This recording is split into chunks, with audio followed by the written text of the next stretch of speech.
Summer Lightning by P.G. Wodehouse, starring Patricia Hodge, Charles Dance, Tim Pigott-Smith, Samuel West, Rachael Stirling, Jared Harris, Martin Jarvis and Matt Lucas, with Matthew Wolfe as Ronnie Fish and Lisa Dillon as Sue Brown. Ian Ogilvy is the voice of P.G. Wodehouse. Blandings Castle slept in the sunshine. Ripples of heat mist played across its smooth lawns. The air was full of the lulling drone of insects. It was that gracious hour of a summer afternoon, midway between luncheon and tea, when nature seems to unbutton its waistcoat and put its feet up. In the shade of a laurel bush outside the back of this stately home of England, Beach, butler to Clarence, 9th Earl of Emsworth, its proprietor, sat reading a weekly paper devoted to the doings of society and the stage. The laurel bush, which had hitherto not spoken, said, I say, Beach. Aye? Oh, Mr. Carmody, sir. Did I startle you, Beach? Extremely, sir. I'm sorry. Beach, do you want to earn a quid? Yes, sir. Can you get hold of Miss Millicent? Alone? Certainly, sir. Then give her this note and don't let anyone see you do it, especially Lady Constance. I will attend to the matter immediately, sir. Perhaps you are not aware, sir, that her ladyship went up to London on the 3:30 train. You mean all this creeping from bush to bush has been a waste of time? Well, I'll come out of it, then. I wish I'd known that before. I've severely injured a good suit. No, well, allow me, sir. Thanks. You know, Beach, life's rummy. Here I am at Blandings Castle, loving it.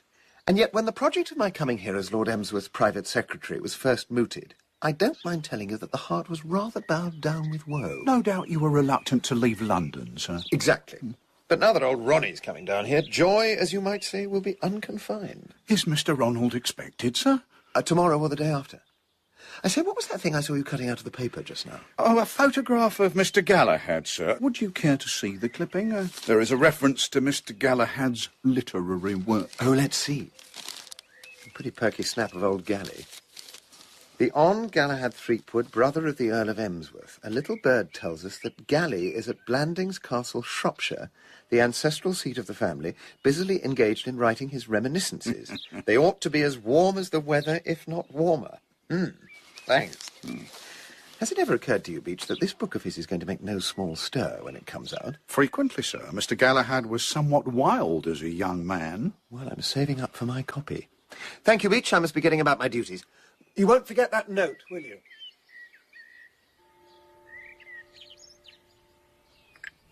Tea.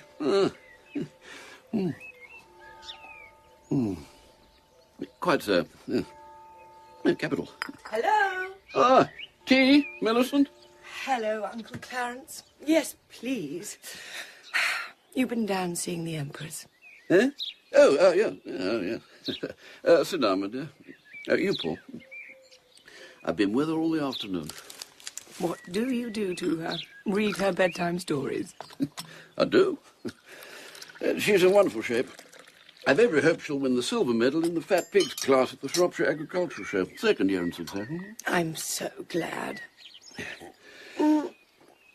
Mr. Carmody told me he had never seen a finer animal in his life. Carmody? I like that young man. He's sound on pigs. He's an improvement on Rupert Baxter, isn't he? Oh, Baxter. Dreadful fellow. Thank goodness I've seen the last of Baxter. I don't think Aunt Constance has given up the idea of getting him back. Oh, good God, what do you mean? I know she doesn't like Mr. Carmody. Perfect nonsense. He's a most capable, intelligent boy. I wish to heaven she'd mind it. Oh, Lord. Why, Aunt Constance? I thought you'd gone up to London. Oh, I missed my train. However, I can do all I have to do in London tomorrow. Give me some tea, dear. Oh. I shall go out by the 11:15. In a way, it will be more convenient. Ronald will be able to drive me back. What made you miss your train? Yes, you started in good time, Connie. I met Sir Gregory Parsloe. He kept me talking. He is extremely worried. He used to know Galahad very well, and he's very much alarmed about this book of his. I bet he isn't the only one. Galahad should have been restrained by Act of Parliament from writing his reminiscences. Sir Gregory wanted me to try to find out if Galahad was putting anything about him into it.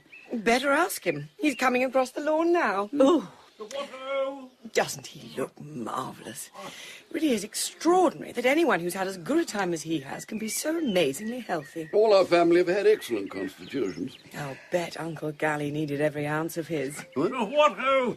What ho, refreshments. Tea, Uncle Gally? Stop there. I never drink tea. Too much respect for my insides. I'll have some cake, though. Well, did I ever tell you about poor Buffy's struggles and the temperance lectures? No, you'll find the story in my book. How's it coming along? Magnificently, my dear. Stuff just pours out. Now, Clarence, I wanted to ask you... Yeah? What year was it there was that terrible row between young Gregory Parsloe and Lord Burper when Parsloe stole the old chap's false teeth and pawned them at a shop in the Edgware Road? Oh! What's the matter, Connie? Fox gnawing at your vitals? Galahad, you are not proposing to print libelous stories like that about our nearest neighbour. Certainly am. Let Parsloe bring in action if he wants to. I'll fight him to the House of Lords. It's the best documented story in my book. Well, back to work. Excellent cake. Good afternoon. Clarence, what are you going to do about this? Do? Can't you see that if this awful book of Galahad's is published, it will alienate half our friends? Imagine Sir Gregory's feelings when he reads that appalling story. Well, I'm not worrying about Parsloe's feelings. Besides, he did steal Burper's false teeth. I remember him showing them to me. Packed up in cotton wool, in a small cigar box. What are you doing with your hands? I'm wringing them, Clarence. What do you think? Oh, if only Mr. Baxter was still with us, he would find a way out of this dreadful business. Mr. Baxter was the most wonderfully capable man I ever met. Capable of anything. Threw flower pots at me in the middle of the night. I woke up, found flower pots streaming in at my bedroom window. I looked out, there was this fellow Baxter standing on the terrace, hurling the dashed thing as if it was a machine gun on him. I had to let him go. I suppose it's in an asylum by this time. You know perfectly well there was a quite simple explanation. My diamond necklace had been stolen, and Mr. Baxter thought the thief had hidden it in one of the flower pots. He went to look for it and got locked out and tried to attract attention. No, I prefer to think the man was crazy. And that's the line that Galahad takes in his book. Galahad is not putting that story into his book. Of course he is. You think he's going to waste excellent material like that? Well, I'm going to have another look at the Empress. Millicent, cheer her. Bye, Uncle Clarence. Aunt Constance, why are you so anxious to get Mr. Baxter back? I think his presence here is essential. What's wrong with Mr. Carmody? Mr. Carmody is a grossly inefficient secretary, and he spends far too much of his time mooning around you, my dear. It would be nice having Ronald down. You must try to see something of him, if Mr. Carmody can spare you. Do you think I'm in love with Mr. Carmody, Aunt Constance? Such a thought never entered my head. That's fine, then. He has no money and very little prospects. And, of course, your uncle holds your own money in trust for you and would never dream of releasing it if you wish to make an unsuitable marriage. Lucky I'm not in love with him, then, isn't it? Why you won't marry Ronald, I can't think. You've been fond of one another since you were children. Oh, I like old Ronnie a lot. It has been a great disappointment, your Aunt Julia. She'll get him off all right if she sticks at it. Well, I've had a letter from your Aunt Julia saying that during their stay at Biarritz, they met a charming American girl, a Miss Schoonmaker. She appeared to be quite taken with Ronald, and he with her. He travelled back to Paris and left her there. How fickle men are. No, she has some shopping to do. By this time, she's probably in London. Julia invited her to stay at Blandings. She may be here any day now. You mean if I don't watch my step, this Miss Dupenhacker may steal my Ronnie away from me? Well, exactly. Good luck to her. I'll be a bridesmaid if wanted. Ronnie and I are great pals, but he's not my style. Too short, for one thing. Short? I'm inches taller than he is. When we went up the aisle, I should look like someone taking her little brother for a walk. At any rate, I'm relieved to hear that there is no nonsense going on between you and Mr. Carmody. I happen to know that he's entangled with some impossible chorus girl. What? A girl of the name of Brown. She's been seen repeatedly dining and dancing with Mr. Carmody. Excuse me, Aunt Constance. I'm going to take a short stroll in the rose garden. Get away! Get off! Ow! Ah, Millicent. My dearest girl. You got my... Hello, Hugo. What's the matter? Nothing. I've just been stung by a beastly great wasp. Good. I say, what's up? You want to know what's up? Yes, what's up? I'll tell you what's up. Well, what's up? Look here, Millicent, I'm pretty fed up with all the secrecy and general snakiness. What's wrong with going to your Uncle Clarence and telling him in a frank and manly way that we love each other and are going to get married? Why should we lie to Uncle Clarence? I don't get your drift. I will continue snowing. I'm not quite sure if I'm ever going to speak to you again. I have it on the most excellent authority that you are entangled with a chorus girl. Name of Brown. Explain. It's a lie. I haven't set eyes on Sue Brown since I first met you. No, you've been down here all the time. And when I was setting eyes on her, why, dash it, my attitude was brotherly. Nothing more. I liked dancing, and she liked dancing, so occasionally we would tread the measure. Sue Brown's a really good sort. Pretty, I suppose? Yeah, no, not pretty, no, but a sound egg. Sisterly. Sisterly. Well, I suppose I'll have to believe you. But just bear this in mind, my lad. One more attack of that brotherly urge. Right. Of course. Righto, Millicent. Dear, dear Mr. Baxter, this is an SOS. I have a proposal to put to you.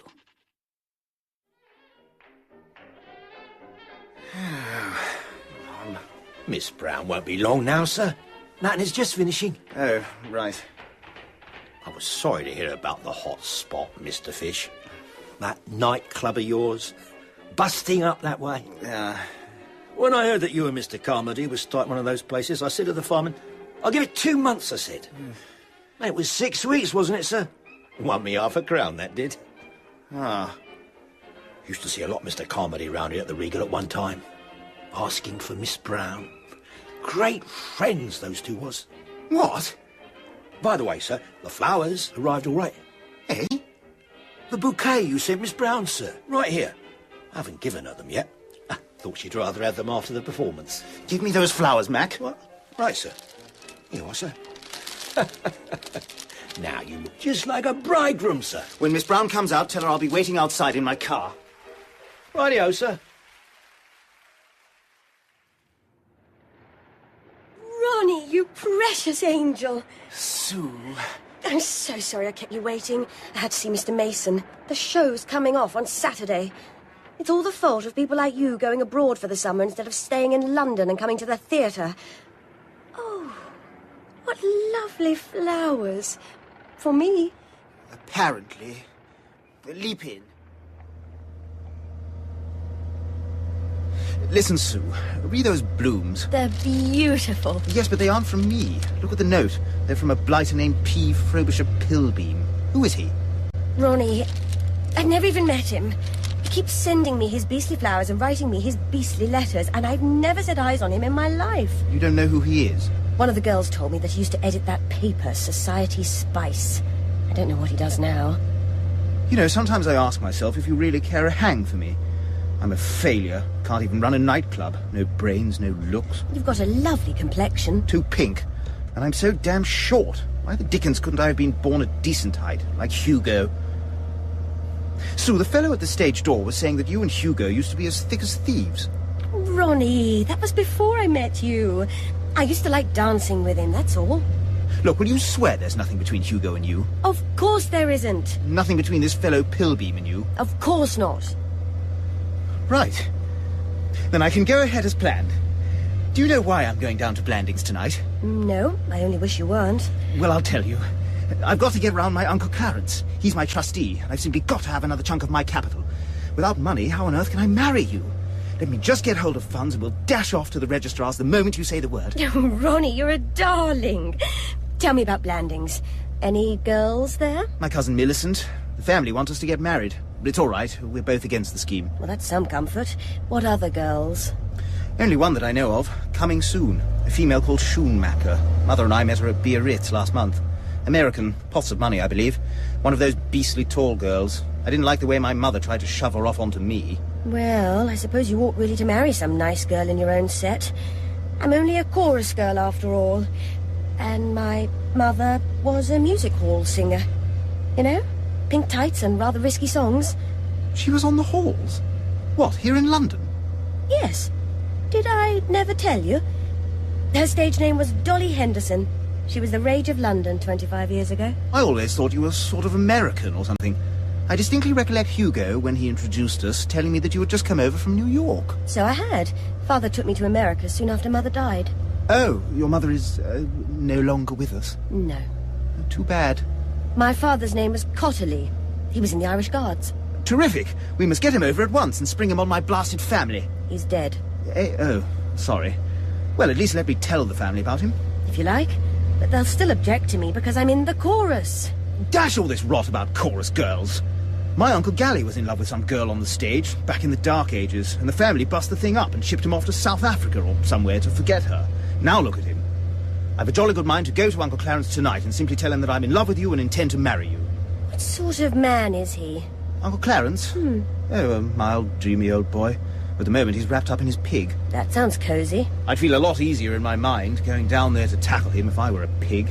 I'd expect a much warmer welcome. You were rather a pig just now, weren't you? I'm frightfully sorry. It's just that I get jealous of everybody you meet. So, swear that while I'm at Blandings, you won't go out with a soul. Not even to dance? No. All right. Especially this man Pilbeam. I thought you were going to say Hugo. I'm not worrying about Hugo. He's safe at Blandings, secretarying for my Uncle Clarence. So you'll have him and Millicent and Miss Schoonmaker to keep you company. How nice for you. Sue, I say, let's go home to Norfolk Street. There's nobody there. And our butler is a staunch bird. He'll get us tea and say nothing. You're sure there's nobody in the house? None of the dear old family? Not a soul. Here we are. Oh, my sainted aunt. That is to say, look who's coming down the steps. Good afternoon, Ronald. I was looking for you. Hello, Aunt Constance. Will you introduce me? This is Miss Schoonmaker. Miss Schoonmaker, good afternoon. Miss Schoonmaker, my aunt, Lady Constance Keeble. How do you do, Lady Constance? I feel I know you already. Lady Julia told me so much about you at Biarritz. When can you come down to Blandings? Oh, very soon, I hope. I'm going there this evening. I only ran up for the day. I want you to drive me back, Ronald. Oh, righto. Do try to come, Miss Schoonmaker. My brother will be so glad to see you. I was just on my way round to Claridge's for a cup of tea. Won't you come too? I'd love to. I mean, I sure would. But Ronnie was taking me shopping. Well, I shall hope to see you soon. Ronald, will you pick me up at Claridge's in an hour? Righto, Aunt Constance. Well, I say. Ronnie, what presence of mind. Why didn't you ever tell me you were one of those swift thinkers? I didn't know it myself. Except what happens when the real Miss Schoonmaker arrives at Blandings with her jewels and her 24 trunks? Oh, golly. There's only one thing to do. Send her a wire saying she mustn't come to Blandings because scarlet fever or something has broken out. I couldn't. You must. Sign it in Lady Constance's name. There's a post office. Go in and send it before you weaken.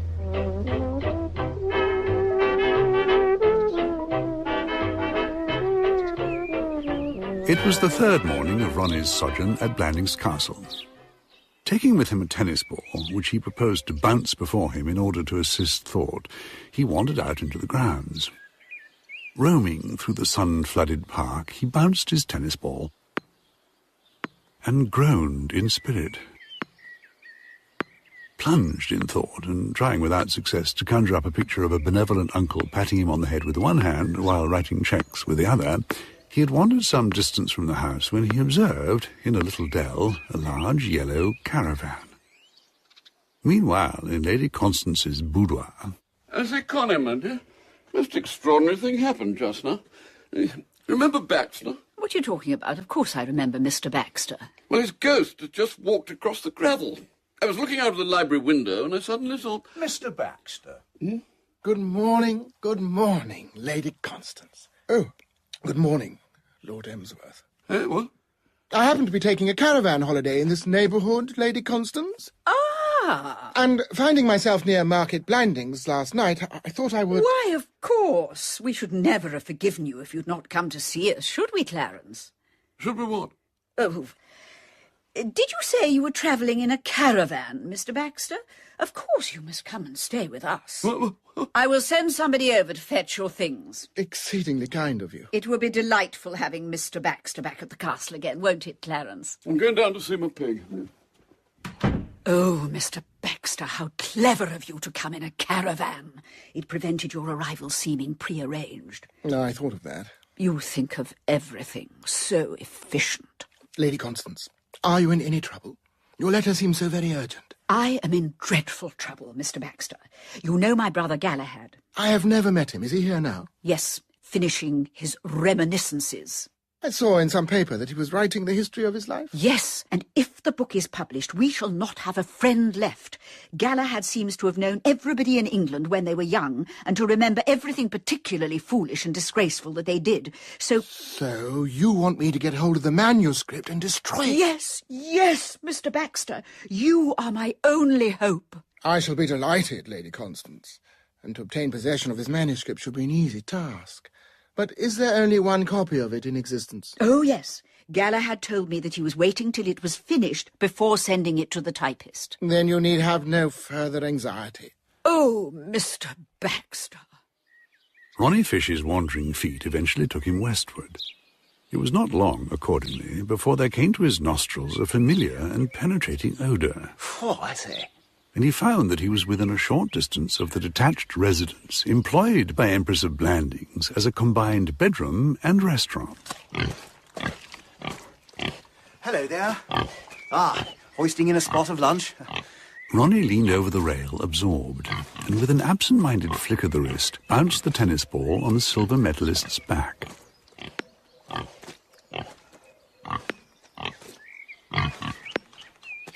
The Empress made excellent bouncing. Presently, Ronnie was thrilled to discover that a plan of action was beginning to emerge from the murk of his mind.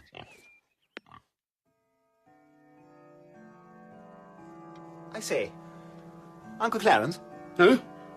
What do you want, Ronald? You know that capital of mine, the money you're trustee of? Well, I want you, if you will, to disgorge a segment of it for a sort of venture I've got in mind. You wish to start another nightclub? No, nothing like that. As a matter of fact, Uncle Clarence, I'm all for the country. What England wants is more blokes going back to the land. That's the way it looks to me. Eh? What did you say? To the land. More blokes going back to the land. So I want a dollop of capital to start a farm. I want to breed pigs. Pigs?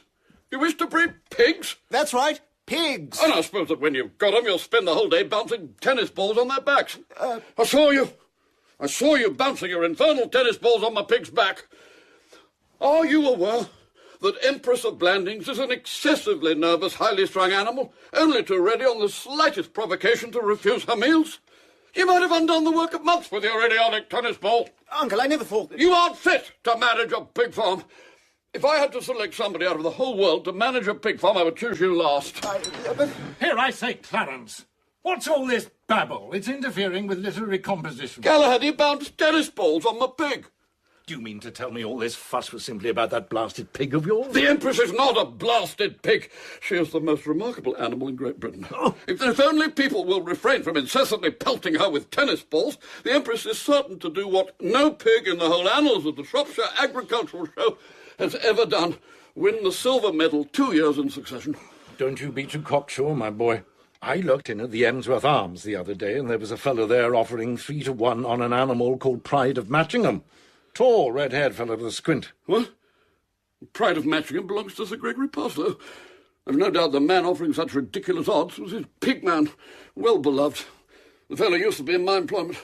Parsloe lured him away by the promise of higher wages. It's the most abominable and unneighbourly thing to do.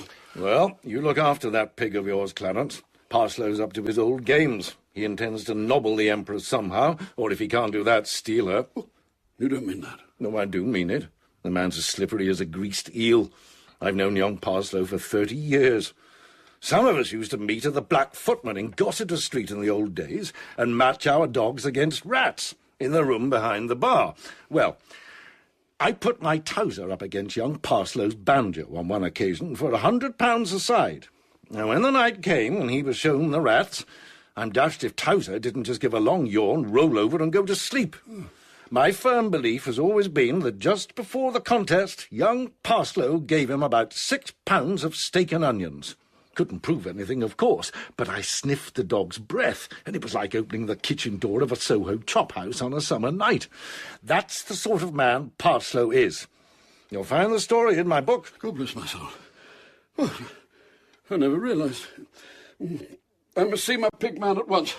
Out of my way, Ronald. Uncle Gally? Mm-hmm. How could Sir Gregory steal the Empress? I'll go to a sty at night, of course, and take her away. But an animal that size, rather like looking in at the zoo and pocketing one of the elephants, what? Don't talk like an idiot. She's got a ring through her nose, hasn't she? You mean Sir Gregory could catch hold of the ring and she would breeze along quite calmly? Certainly. Puffy Bender and I stole old Wivenose pig the night of the bachelor's ball at Hammer Easton.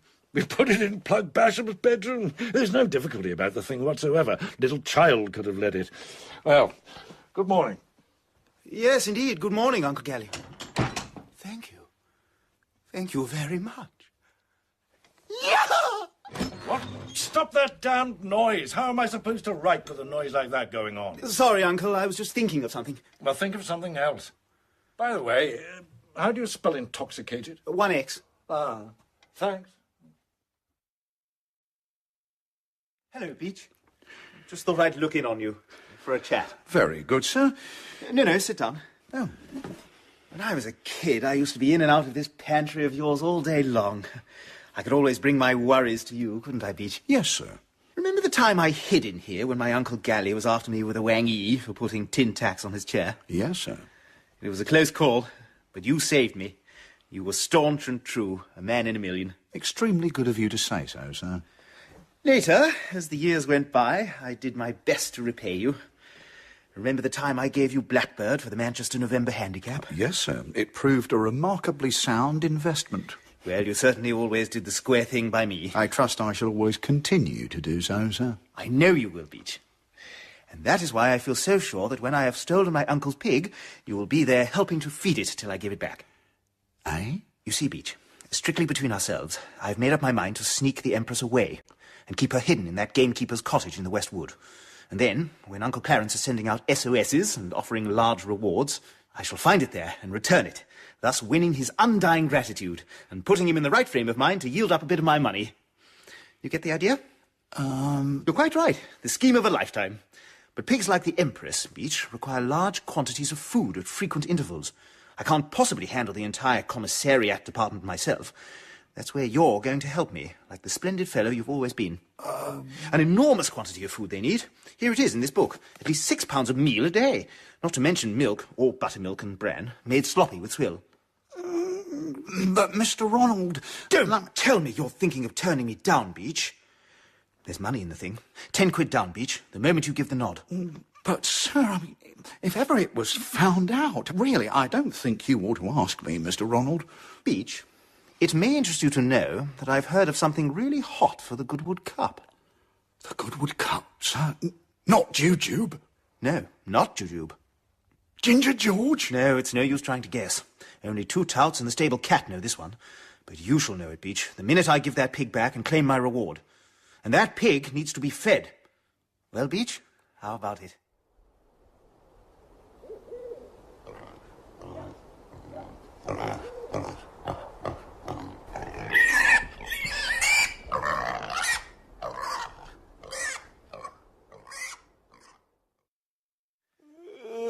Good morning, Ronnie. You're not up yet? Heard what's happened? What? You know that pig of your uncle's? It's gone. Gone? Gone. It seems the old boy went down to the pig bin for a before-breakfast look at the animal, and it wasn't there. How do you mean, wasn't there? Well, it wasn't. Its room was empty and its bed had not been slept in. Well, I'm dashed. You don't seem very surprised. Yes, I do. I seem frightfully surprised. I am surprised. Why shouldn't I be surprised? Well, spring about a bit more, then. I'll tell you one thing. I've got 36 hours leave out of this startling occurrence. The old boy is sending me out to London to get a detective. A detective? A detective from a place called the Argus Inquiry Agency. Naturally, I shall have to stay the night in town. That won't hurt. I've got fidgety feet, and a spot of dancing will do me all the good in the world. I mean... Whose idea was this blighted detective? Mine. All mine. Well, cheerio. Oh, Lord. Dancing.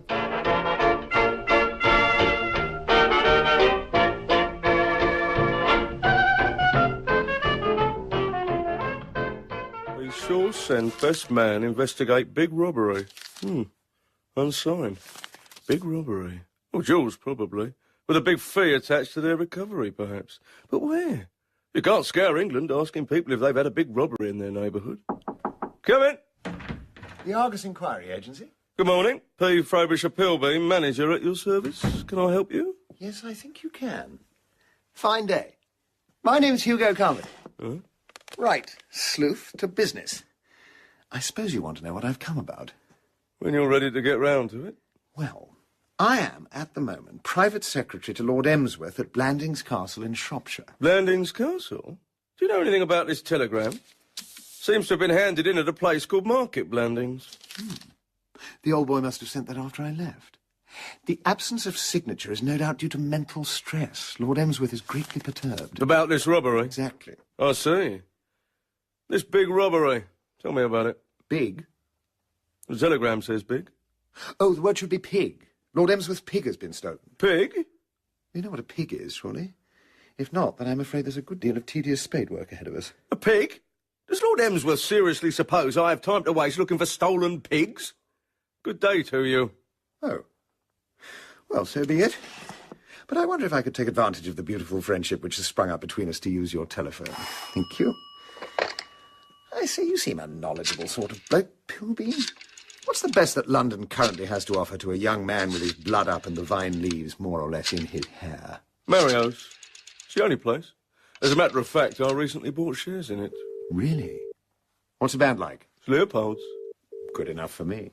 Boom, boom, boom, boom, boom, boom, boom, boom. Hello? Sue Brown. Hello, hello, hello. This is Hugo Carmody. Hugo? Yes, me, Sue. Speaking from the Argus Inquiry Agency, courtesy of proprietor. I was wondering if you'd care to come out tonight and help me restore my lost youth. Sue? Hello, hello, hello? Don't yodel like that. You've nearly made me deaf. Sorry, dear heart. I thought the machine had conked. Well, how about it? Well, I don't know. Though I suppose you could give me all the latest news about Ronnie. Of course, old girl. All right, then. Where? Mario's. I'm told it's the posh spot these days. At 8:30.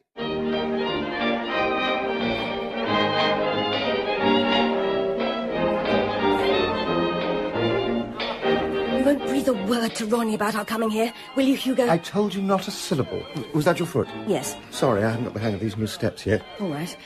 I can trust you. Implicitly. Telegraphic address, discretion, Market Blanding. Ronnie's funny, you see. One long scream. It wouldn't do for it to get about. Are you suggesting that Hugo Carmody is a babbler? You do like gossiping. It may interest you to know that I, too, am secretly engaged and have never so much as mentioned it to a soul. Who's the unfortunate girl? The lucky girl, you mean, is Miss Millicent Threepwood. I never heard anything so wonderful in my life. I'm pleased, too. Shall we sit down? I've been very scared about Millicent. And now it's all right. Tell me all about her. Is she very pretty? Sweetest girl on earth. She really loves you? If you saw her, you'd be still more surprised. I tell you solemnly, that girl is too good for me. And you really do love her? Madly. Devotedly. And when I think how I've deceived her, my soul sickens. Have you deceived her? Not yet, but I'm going to in about 5 minutes. I booked a phone call to Blandings just now, and when it comes through, I shall tell her I'm speaking from my hotel bedroom, where I'm on the point of going to bed. You see, Millicent, though practically perfect in every other respect, is one of those girls who might misunderstand this little night out, did it but come to her ears.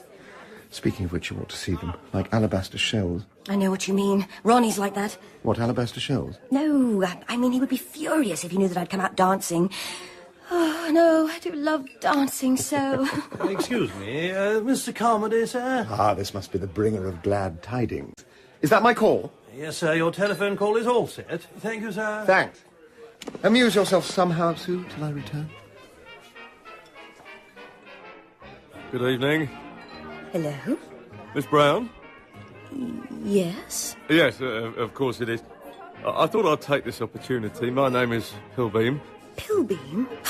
Oh, the one who sends the flowers. That's right. I've wanted for a long time to meet you, Sue. I'm glad you got my flowers all right. Mind if I sit down? Thank you.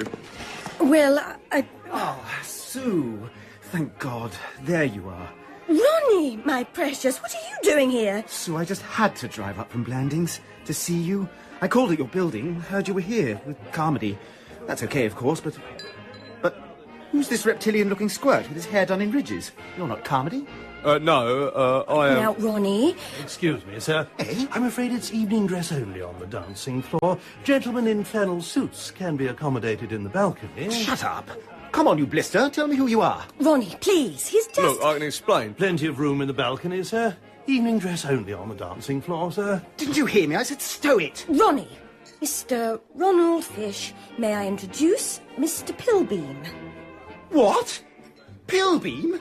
Pilbeam and the flower Johnny you said you didn't even know? Pilbeam hobnobbing in a restaurant?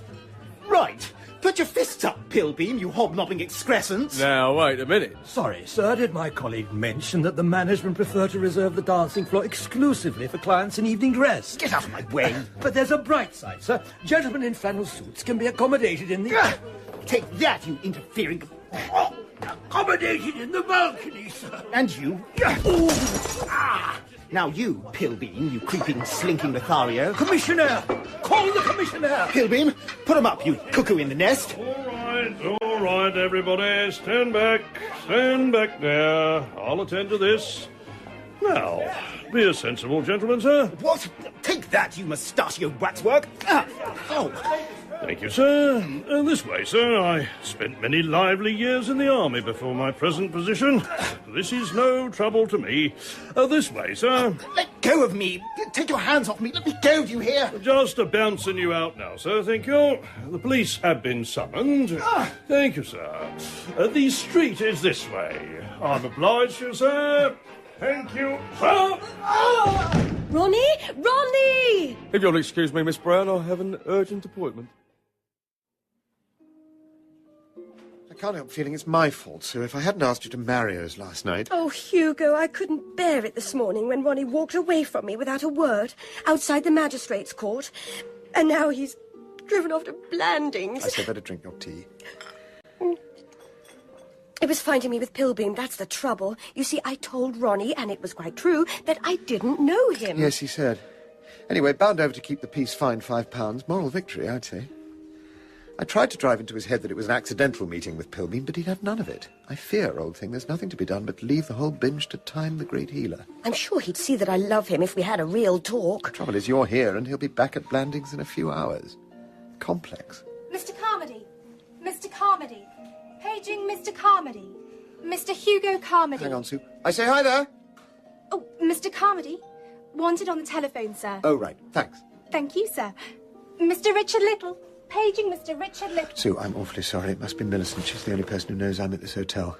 Cheer up. I'll be back in a minute. Yes, of course, but Hugo, I think I have an idea.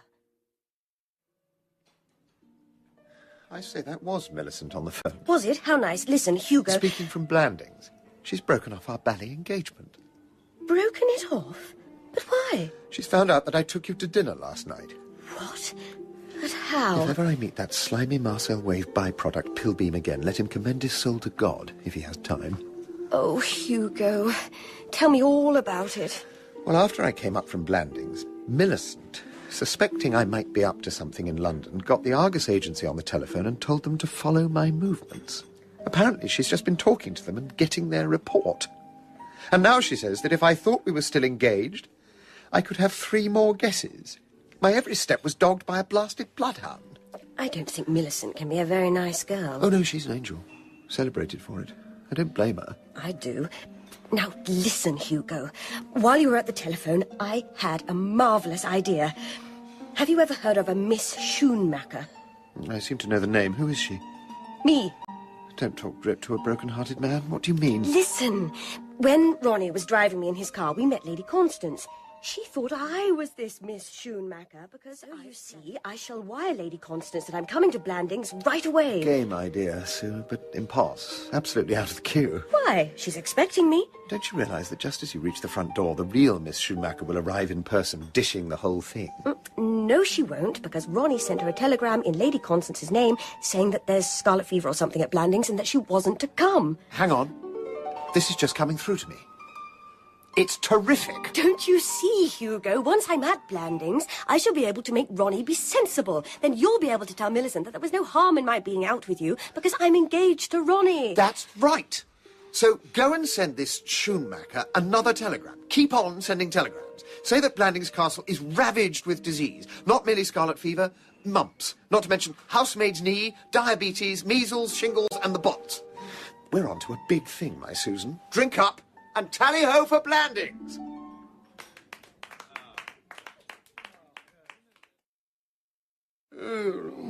Clarence, you look like something that's just been prepared for stuffing by a taxidermist.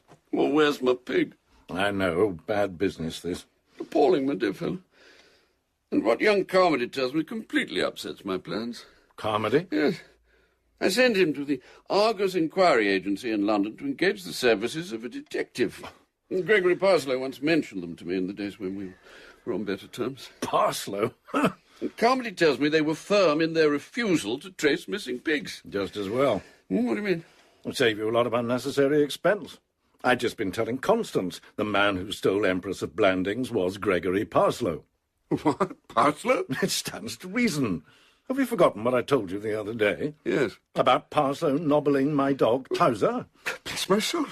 Your dog, I remember. He nobbled Towser, and he's nobbled the Empress.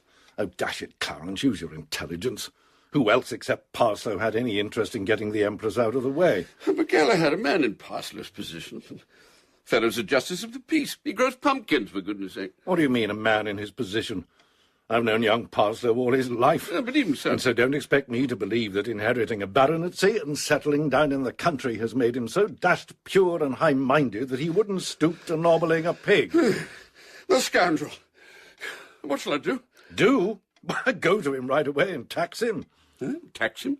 Look him squarely in the eye with his crime. I will. Immediately. I better come with you.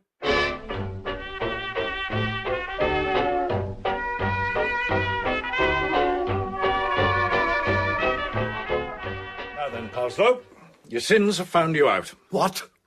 Threepwood? What the devil do you mean? You see his face, Clarence? I'm looking at it now. Guilt written upon it. Well, plainly. Be very careful, Parsloe. I may say, by way of a start, that we know all. What do you mean? Emsworth, explain. What the deuce are you doing here? And what the devil is that old image talking about? You know.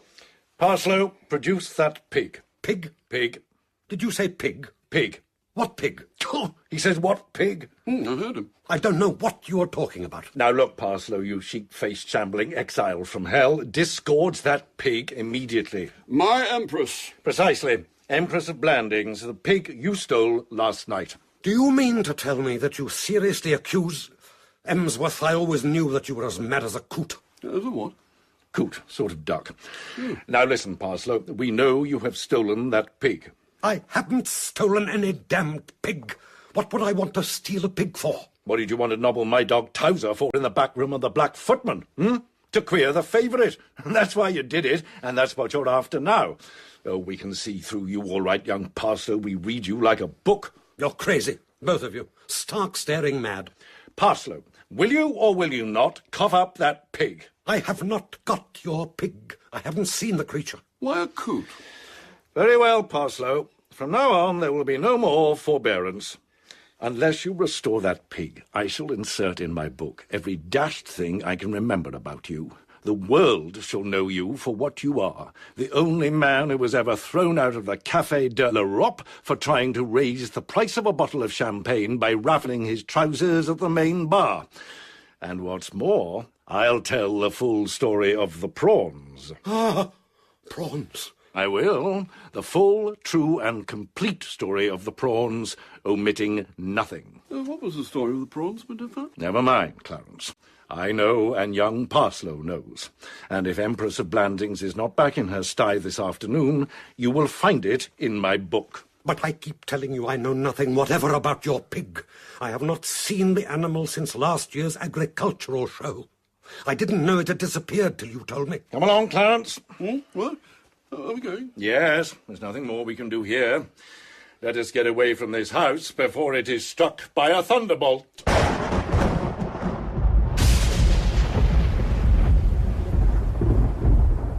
Mr. Pilbeam, I have come to London to see you because I am in a position of serious difficulty. Won't you sit down, Sir Gregory? And because I remember with what discretion and resource you once acted on my behalf with regard to the recovery of some letters. Indeed, Sir Gregory. If there's any way in which I can assist you on this occasion, perhaps you will tell me the facts from the beginning. The beginning? Well, at one time, Pilbeam, I was younger than I am today. Quite. Poorer. No doubt. And less respectable. And during that period of my life, I unfortunately went about a good deal with a man named Threepwood. Galahad Threepwood? You know him? I wrote an article about him once, when I was editing a paper called Society Spice. They tell me he called twice at the office with a horsewhip wanting to see me. Oh, you have met him then? I have not. It is foreign to the editorial policy of Society Spice ever to meet visitors who call with horsewhips. Would he have heard your name? No, the names of the editorial staff were never divulged. Ah, good. Threepwood cut up rough, did he? And yet he doesn't seem to mind writing things himself about other people, damn him. Does he write? I didn't know. He's writing his reminiscences at this very moment. He's down at Blandings Castle, finishing them now. And the book's going to be full of stories about me. That's why I've come to see you. Dashed, infernal, damaging stories which will ruin my reputation in the county. There's one about some prawns. Prawns? I see. But if these stories you speak of are libelous... What has that got to do with it? They're true. Well, the greater the truth, the greater the damages. Look here, a jury could give me the heaviest damages on record, and it wouldn't do me a bit of good. What about my reputation? What about the Unionist Committee? I am on the point, Mr. Pilbeam, of being accepted as their candidate at the next election. And if that old pest's book is published, they will drop me like a hot coal. Now do you understand? He is determined to publish this book. It's the only object he's got in life, the miserable old fossil. Well, in the circumstances, I really don't see what is to be done, except... Get hold of the manuscript and destroy it, you were about to say. Exactly. I beg your pardon? Steal the manuscript? Only possible way. Well, that's rather a tall order, isn't it, Sir Gregory? Not for a clever young fellow like you. How would I get into the place? Look how you recovered those letters of mine. You told them you had come to inspect the gas meter. I could scarcely go to Blandings Castle and say I had come to inspect the gas meter and hope to be invited to make a long visit on the strength of it. Eh? You don't appear to realise, Sir Gregory, that the undertaking you suggest would not be a matter of a few minutes. I might have to remain in the house for a considerable time. Why couldn't you go there as a butler or something? Scarcely feasible, I'm afraid. Well, it may interest you to know that to get that manuscript into my possession, I'm willing to pay £1,000. 1,000? A cheque for 1,000 the moment that old weasel's manuscript is in my hands. Sir Gregory, I will take this case. You can rely on my being at Blandings Castle by tomorrow evening at the latest. As a matter of fact, I've already thought of a way of getting in there. I have a plan. Now, when you arrive home, I want you to invite Mr. Galahad Threepwood to dinner tomorrow night. What? Ask the man to dinner? After what has occurred? And as many others of the Blandings Castle party as you think fit, but Mr. Threepwood without fail. Once he is out of the castle, my path will be clear. But... I think I catch your drift.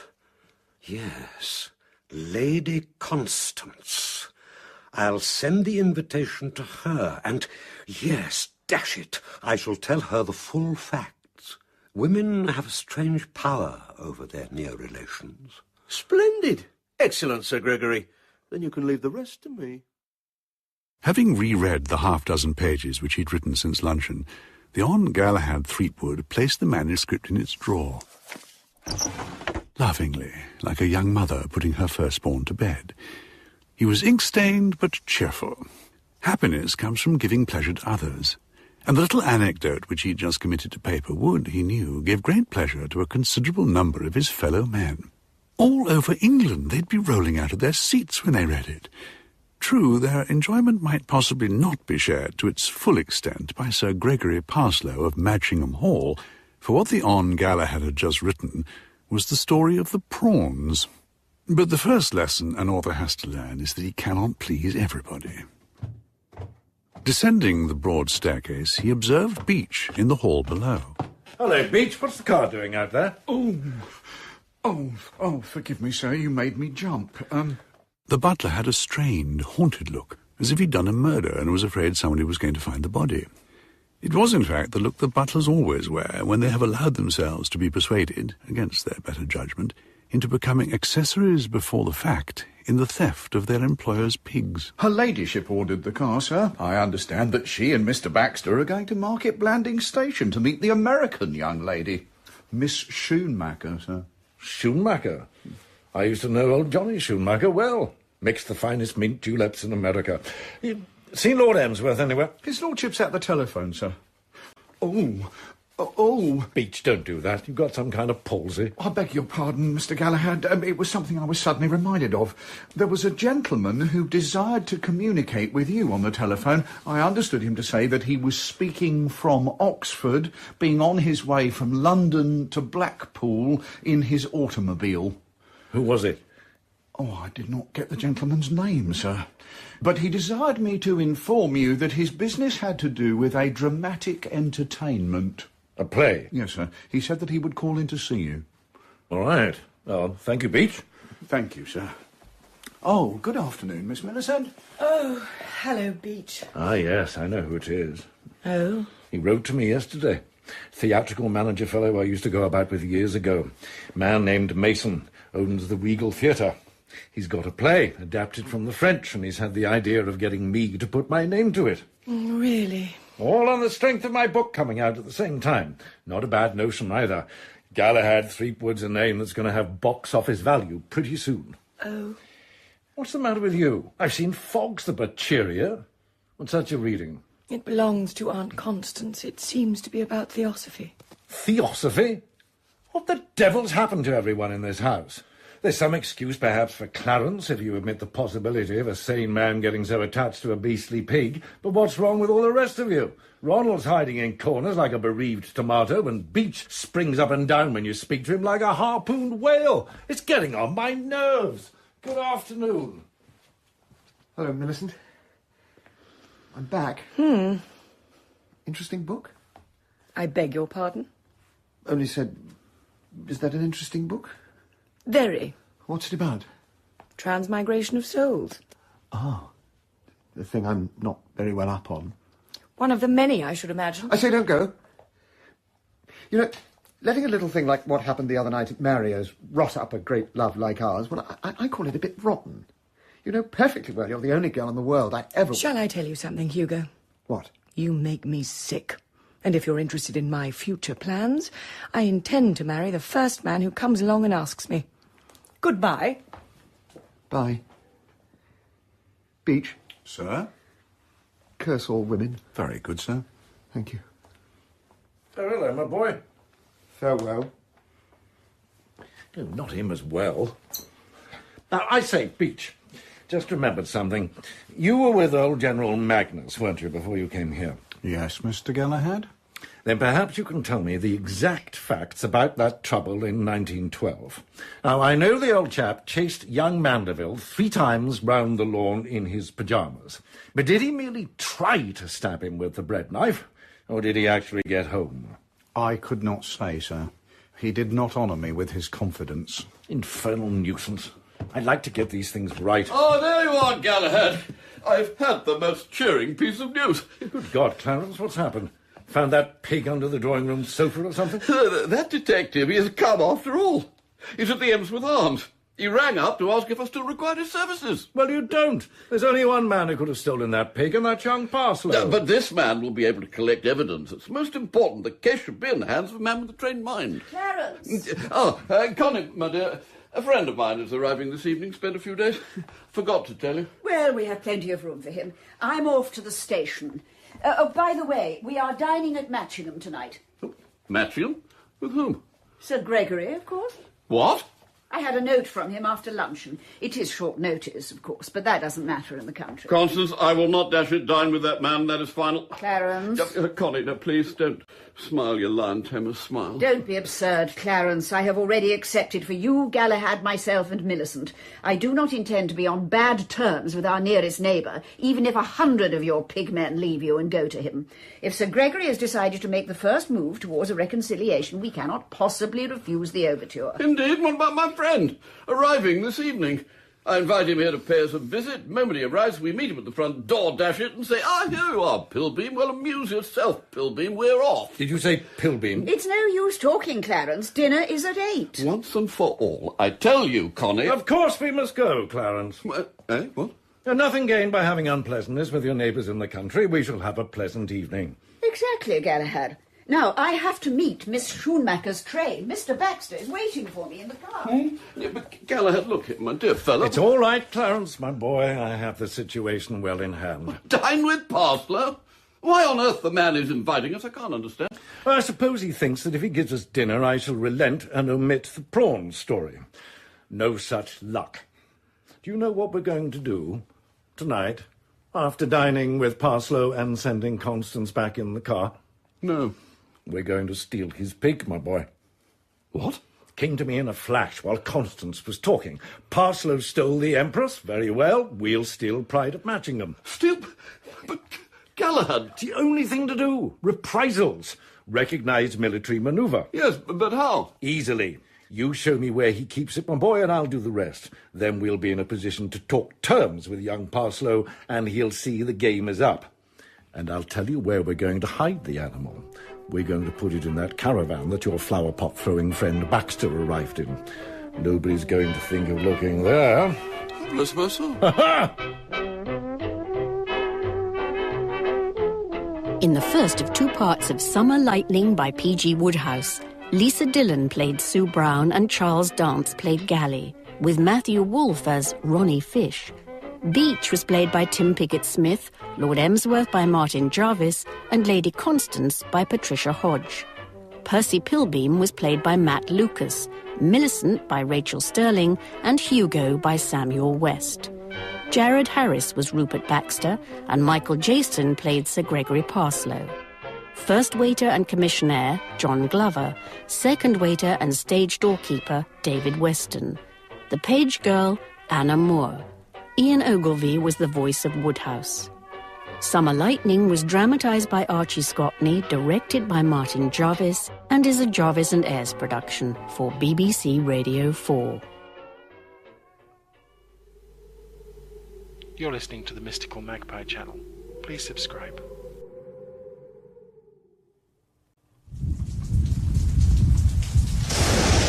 Summer Lightning by P.G. Wodehouse, starring Patricia Hodge, Charles Dance, Tim Pigott-Smith, Samuel West, Rachael Stirling, Jared Harris, Martin Jarvis, and Matt Lucas, with Matthew Wolfe as Ronnie Fish and Lisa Dillon as Sue Brown. Ian Ogilvy is the voice of P.G. Wodehouse. Beach posed himself in the doorway of Blandings Castle, looking, as he always did on these occasions, like the spirit of Blandings welcoming the lucky guest. Leave the door open, Beach. I think the smell of the wet earth and the flowers is so refreshing, don't you? The butler did not. He was not one of your fresh air men. He cast an appraising eye on the girl who had just arrived with Lady Constance, and found her, even by his own exacting standards of criticism, noticeably attractive. I knew the shower wouldn't last long, Miss Schoonmaker. No. No. You must be wanting some tea after your journey. Oh, yes. It seemed to Sue Brown as if she'd been smiling brightly for centuries. The moment she alighted from the train and found her formidable hostess and this strangely sinister Mr. Baxter waiting to meet her, she'd begun to smile brightly and had been doing it ever since. The rain has stopped, Mr. Baxter. You must show Miss Schoonmaker the rose garden before tea. I shall be delighted, Miss Schoonmaker. A momentary panic gripped Sue. She feared that already this man had probed her secret, that she was not Myra Schoonmaker, merely Sue Brown, chorus girl, on a mission to make her darling Ronnie realise that she loved only him. In Baxter's glance, it seemed to her, there shone suspicion. Such, however, was not the case. Rupert Baxter's glance was almost, in fact, a loving glance. The good looks which he saw, and the wealth which he had been told about, were undeniably beginning to fan the hidden fire. Well, how nice and old everything is here. What is that funny-looking gargoyle thing over there? That is my brother Galahad. Oh, no, I meant... Galahad, this is Miss Myra Schoonmaker. Really? Is it? Good Lord. How do you do? How are you, my dear? I know your father intimately. Oh. Haven't seen him lately, of course. Must be 25 years since we met. I wasn't born then. And here's my niece, Millicent. My dear, this is Miss Schumacher. Hello there. Oh, hello. You're Ronnie's friend. The Miss Schumacher Ronnie met at Biarritz. That's correct. How do you do? But I'm sure Ronnie told me that you were very tall.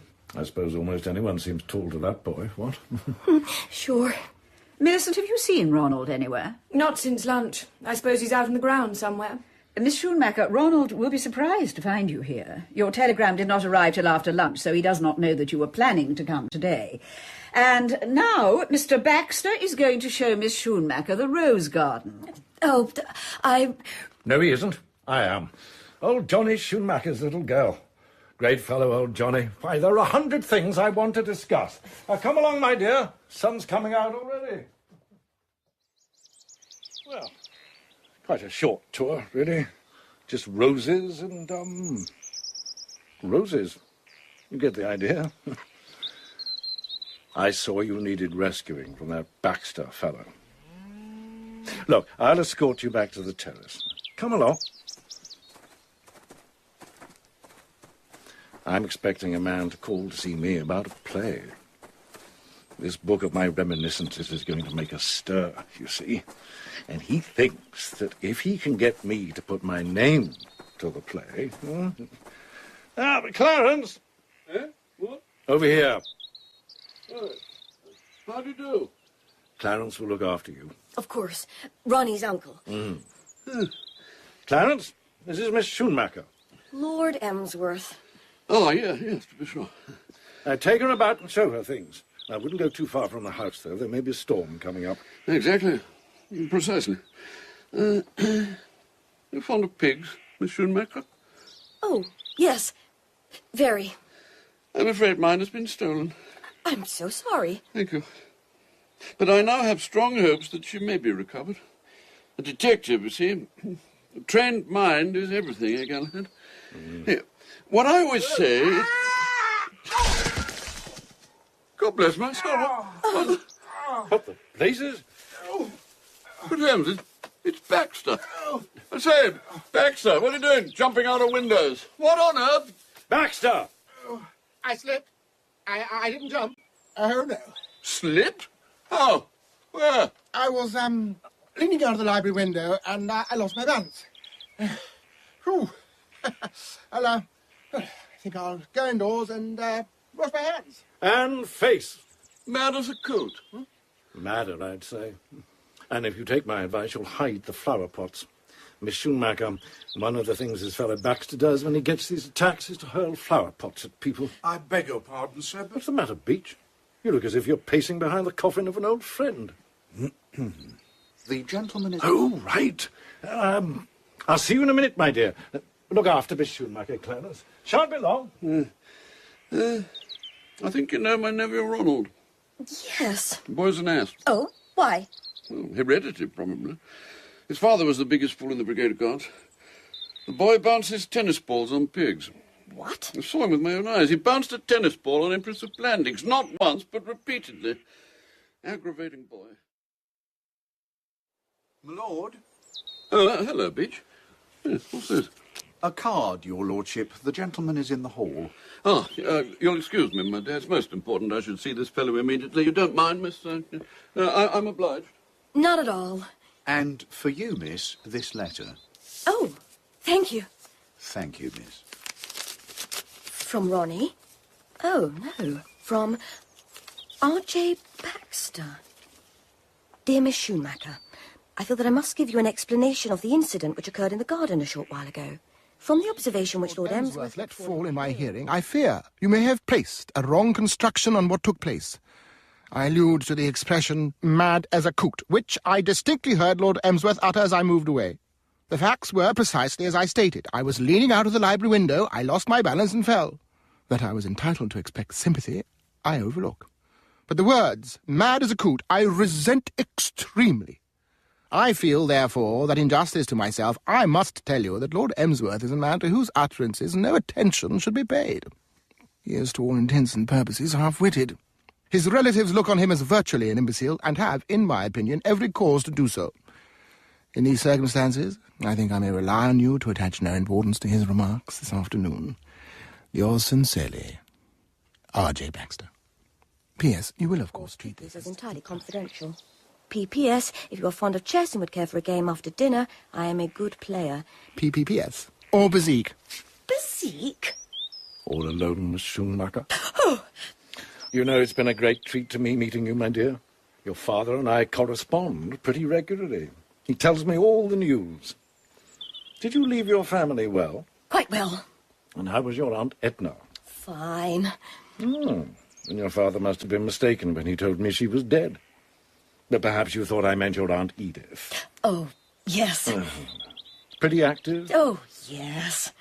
When did you see her last? Oh, just before I sailed. And you say she's active? Mm-hmm.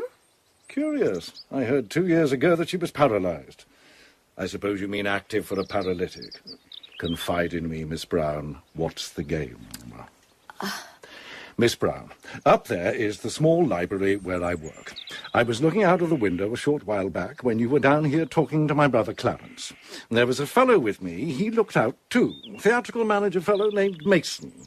We saw you, and he said, "Why, there's Sue." I said, "Sue who?" "Sue Brown," said this fellow Mason. He said you were one of the girls at his theatre. He didn't seem particularly surprised to see you here. He said he took it that everything had been fixed up, and he was glad because you were one of the best. He wanted to come and have a chat with you, but I headed him off. I thought you might prefer to talk over this little matter alone with me. So, Miss Brown. I can't explain. It's so complicated. We have the evening before us. To begin with, what did Mason mean by saying that everything was fixed up? I had told him about Ronnie. Ronnie? My nephew, Ronald? Yes, and seeing me here, he naturally took it for granted that Lord Emsworth and the rest of you had consented to the engagement and invited me to the castle. You're engaged to Ronald? Good God. I was. But you broke it off? He broke it off. I thought that if I could get down to Blandings, I could see him and explain and put everything right. And in London, Ronnie had introduced me to Lady Constance as Miss Schoonmaker. So, well, I came. I never heard anything so dash sporting in my life. You mean you won't give me away? Of course I won't. What do you take me for? I think you're an angel. What I can't make out is why you want to marry my nephew, Ronald. I love him, bless his heart. Well, think it over carefully. You're a very exceptional girl. What did you and that young poop quarrel about? He found me dancing. What's wrong with that? I promised I wouldn't. Well, if you can't smooth a little thing like that over, go and sob on the boy's waistcoat. How are you as a sobber? Not very good, I'm afraid. If I can just find him and get an opportunity to talk to him... You'll have to be quick about it, my dear. Suppose old Johnny Schoonmaker's girl really turns up. She said she was going to. Yes, but I made Ronnie send her a telegram signed with Lady Constance's name, saying that there was scarlet fever at the castle and she wasn't to come. Oh, that's the finest thing I've ever heard. A girl like you is what this family's been needing for years. Oh, here's Clarence. Better put on that charming accent again. And who's this fellow with the Marcel waves? Ah, Galahad. Mr. Pilbeam, this is Miss, Schoonmaker. Cool. Beg pardon, what did you say, my dear fellow? Galahad, this is Mr. Pilbeam of the Argus Inquiry Agency. Remember? He's come to track down my pig. This is my brother Galahad. Pilbeam? Were you ever connected with a paper called Society Spice, Mr. Pilbeam? Never. Certainly not, no. Fellow of your name used to edit it. Relation, perhaps. Distant. Oh. Well, I'm sorry you're not the man. I've been wanting to meet him. He wrote a very offensive thing about me once. I wonder, Mr. Pilbeam, if you'd like to see some photographs. Aye? Yeah, of the Empress. They'll give you some idea of what a magnificent animal you're looking for. They'll stimulate you. Yeah. Now, I'll go up to the library and get them out. You doing anything after dinner, my dear? There was some talk of a game of Bezique with Mr. Baxter. Baxter? Don't dream of it. I was thinking that if I hadn't got to go out to dinner, I'd like to read you some of my book. I think you'd appreciate it. I tell you what, I'll give you the thing to read, which is your room. The Garden Room, I think it's called. Oh, yes, yes. Well, I'll bring the manuscript to you before I leave. Pip, pip, for now. Well? Oh, so it is you, with an accent. What on earth are you doing here? If you must know, I came here to see Ronnie and to try to explain about that night at Mario's. What was that name the old boy called you? Schoonmaker. Why did he call you that? Because that's who he thinks I am. You mean to say you're here pretending to be somebody else? Yes. That Galahad fellow seems to look on you as a daughter or something. We are great friends. And he's going to give you his book to read? Yes. Well, this is where you and I get together. What do you mean? You'll admit that I could give you away and spoil whatever game it is you're up to. Well? But I'm not going to, if you'll be sensible. So? Listen, I want your help. Old Emsworth thinks I've come down here to find his stolen pig, but I haven't. I've come to get that book your friend Galahad is writing. What? I thought you'd be surprised. There's a man living near here who's scared stiff there's going to be a lot of stories about him in that book. And he's offered me £100 to snitch the manuscript. And now the old buster is going to give you the thing to read. All you have to do is hand it over to me, and there's 50 quid for you, for doing practically nothing. And if I don't, I suppose you will tell them who I really am? Yes, you got it. Well, I'm not doing anything of the kind. And if you want to tell these people who I am, go ahead and tell them. All right, I will. Do, but just bear in mind that I shall tell Mr. Threepwood that it was you who wrote that thing about him in Society Spice. Now, look.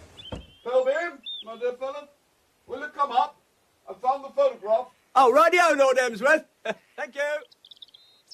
Hello. Hello, Miss Schoonmaker. Oh, hello. Who's that? A man named... a guy named Pilbeam. Pill, I should say, is right. Weird hair. Ever read Schopenhauer? Nope. Oh, you should. Great stuff. Schopenhauer says that life's a mixture of suffering and boredom. His stuff is full of snappy cracks like that. You'd enjoy it. I'm going for a walk. You coming? I don't think I will, thanks. Schopenhauer says suicide's absolutely okay. He says Hindus do it instead of going to church. They bung themselves into the Ganges and get eaten by crocodiles and call it a well-spent day. I'm going down by the lake. Sure you won't come? No, thanks. Really, I think I'll go in. Just as you like. Liberty Hall. Sorry if I seem gloomy. Something on my mind. The fact is, I've just got engaged to be married to my cousin Ronnie. What? Ronnie? Yes, we fixed it up just now. Bye. But what? Oh. I say, Sue, did she tell you? Yes. She's engaged? Yes. She's going to marry Ronnie? Yes. Death, where is thy sting? Grave, thy victory? Rupert Baxter had written his note in the morning room, immediately upon his return to the house, and had delivered it into Beech's charge with hands still stained with garden mould. Only then did he start to go upstairs in quest of the wash and brush-up which he so greatly needed. He had reached the first floor when his progress was arrested by what, in a lesser woman, would have been a yelp. Mr. Baxter, come in here. May I? I am a trifle dishevelled. Thank you, Lady Constance. What have you been doing, Mr. Baxter? Jumping out of a window.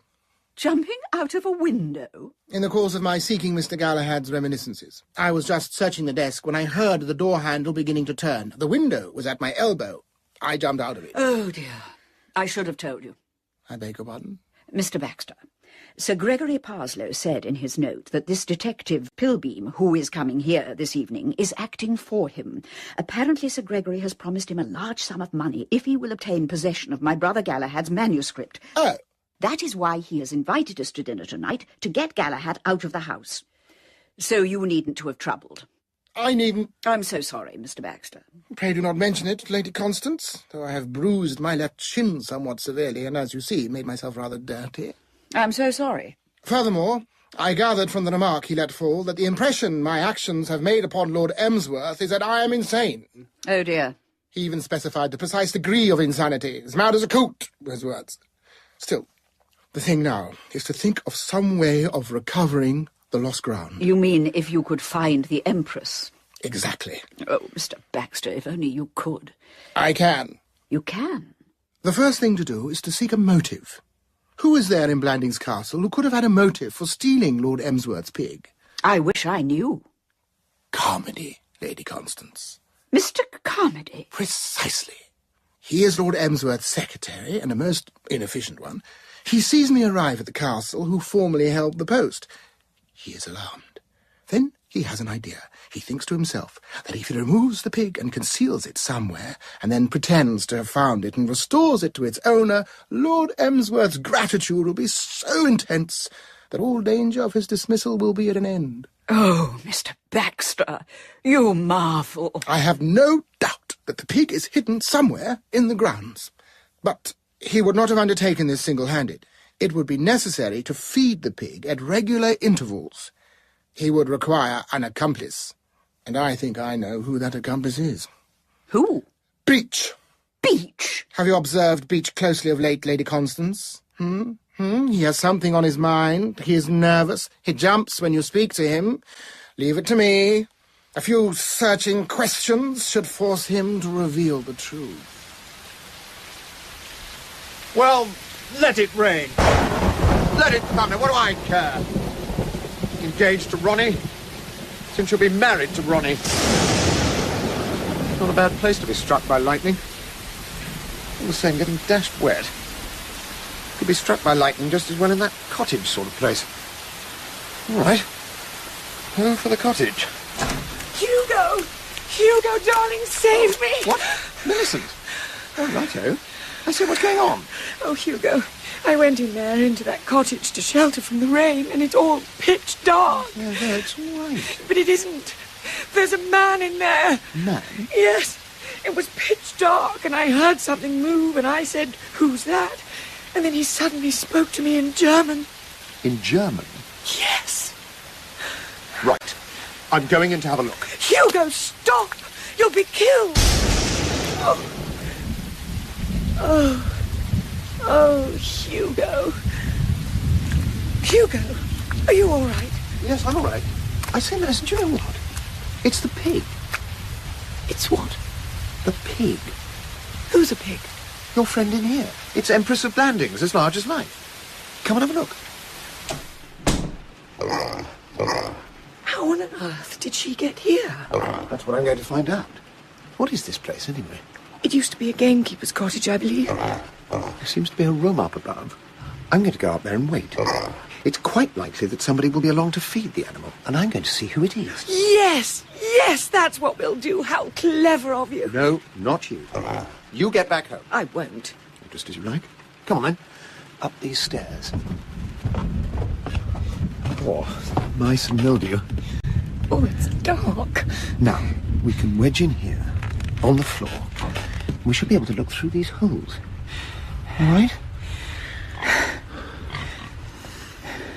You know you've broken my bally heart, what? Oh, Hugo. I mean, look here, all this getting engaged to Ronnie. I can't believe it's really happened. Well, how did it? It just sort of did. I was feeling miserable and very angry with you, and I bumped into Ronnie, and he took me for a stroll down by the lake, and we started throwing little bits of stick at the swans, and suddenly Ronnie sort of said, "Will you marry me?" And I said, "All right."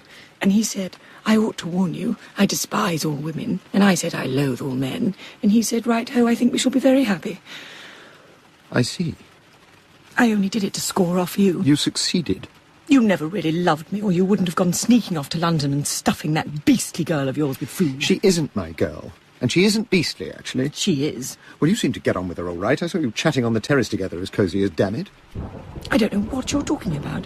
What's Miss Schoonmaker got to do with it? Look, Miss Schoonmaker isn't Miss Schoonmaker. She's Sue Brown. Sue Brown? Oh, so she's followed you down here? She hasn't followed me down here. She's followed Ronnie. Listen, Sue Brown has never cared a curse for me, nor me for her, except that she's nice to dance with. Then Ronnie found her talking to that pestilence Pilbeam and cut up rough and came down here. She wanted to get a word with him, so she came down too, pretending to be Miss Schoonmaker. And the moment she gets here, she finds Ronnie's engaged to you. A nice surprise. But what is Pilbeam doing down here? Pilbeam? He was on the terrace talking to her. Pilbeam? Here?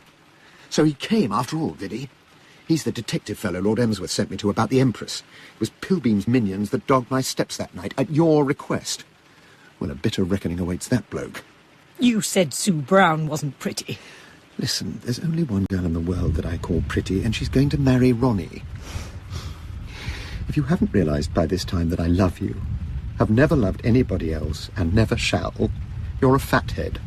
Oh, Hugo. Millicent. Shh. Someone with a lantern.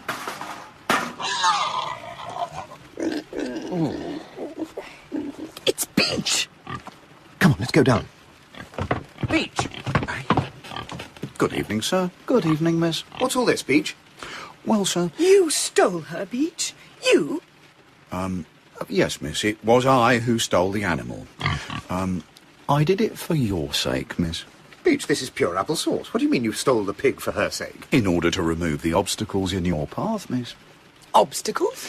Well, miss, I have long been cognizant of your desire to contract a union with Mr. Carmody, and I knew that there would be objections raised by certain members of the family. So far, this sounds to me like drivel of the purest water. But go on. Thank you, sir.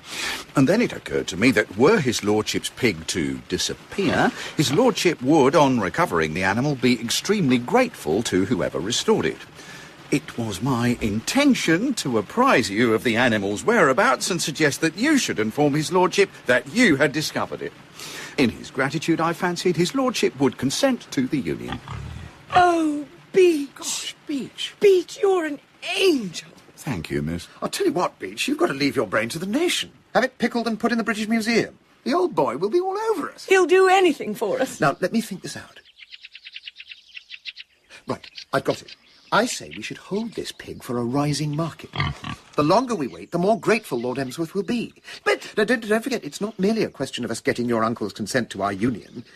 We've got to break it to him that you aren't going to marry Ronnie. Another 48 hours is essential. Then we'll simply leave the Empress here? No, if we found her here, anybody might.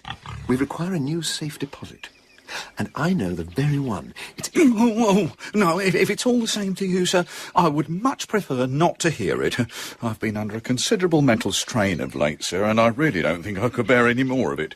Besides, supposing I were questioned, sir, it may be my imagination, but I have rather fancied that Mr. Baxter harbours suspicions. All right, Beach, fair enough. Come along, Millicent, we must be shifting. Are you going to take the Empress away now, sir? This very moment. I pass this handkerchief through the handy ring which you observe in the nose, and... Hey, presto, allez up. Goodbye, Beach. It is a far, far better thing that I do than I have ever done, I think. Come along, Empress. Well done, Beach.